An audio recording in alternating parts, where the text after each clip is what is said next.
make them very very fast-paced and exciting, but also, again, the history piece is kind of a key aspect of the story. So again, I mentioned I have 3 boys, so my kids are now at this age. They're 15. Tomorrow, the middle one will be 14 and almost 10. So they're a little bit older than when I started writing. But I try to use that tone, and I'm around kind of the banter, and that's when I first started the series. A lot of the feedback I got was the tone that you have of the way the brothers are talking to each other, the way they interact, the way they fight and argue or tease each other. That was very spot on. So I think whether you have kids or not, or find a way that you can be around kids and listen to the way they interact. And I think that's a piece. It doesn't necessarily have to do the mystery to your question, but I think that's a key part that needs to come off authentic. And I think if you're not in that space, whatever way you can, appropriately be in that space, that could be a problem if you don't have, crystal clear recall of exactly what it felt like to be a kid. But I think having, something to solve, I think a mystery is, sometimes my books are as much adventures, I think, as they are mysteries, but I think having that extra layer of mystery just gives you one more thing in your favor of having another way to pull people through the story.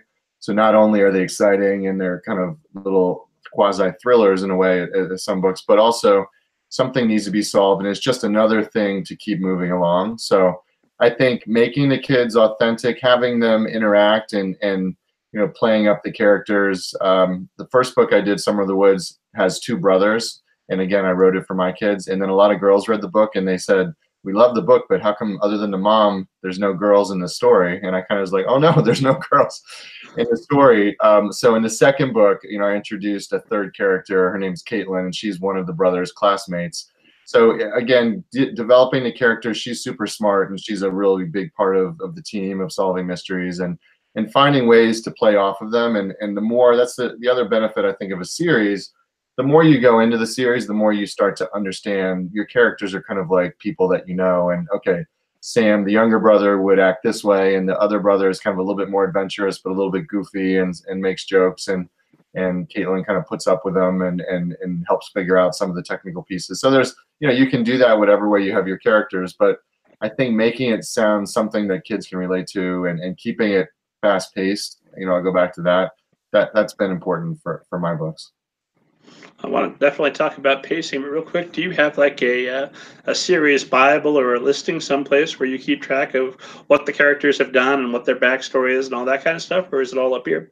Yeah, I don't. It probably would be a good idea, especially sometimes you don't realize that stuff until you get a little bit further down the road with the series. But for the most part, there's not anything, completely off the wall. So I have a pretty good sense of what they will do. Sometimes I need to remember, okay, that book said that Caitlin's on the swim team, so I need to make sure that if I'm referencing that, but for the most part, because each book is kind of a freestanding mystery, so they're kind of tied into specific places and topics. I do have some recurring side characters, like the old neighbor comes into a few stories, and there's a professor that helps them with some of the archaeology at Jamestown, or some of the old coins that they find. So they kind of conveniently have some of these acquaintances that help them out with some things, or that type of thing. But just kind of usually they're all, I think, as in your character toolbox in a series, and you think of what's an authentic but also a helpful way to use some of this collection of people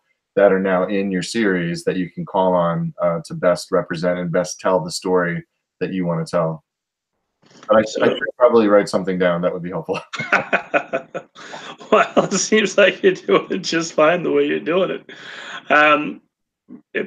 Random question, as we've been talking, do you keep your series so that if some difficult reader, and there's always a few, decides to start with book 6 rather than book 1, that they can immediately access the story without too badly spoiling the previous 5 books? Yeah, I do try to make it that way.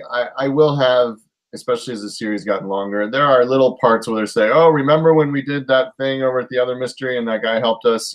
Just a little reference here and there, which I think people do like that have read the other books. It's kind of a nice little nugget to say, "Oh yeah, I remember that book."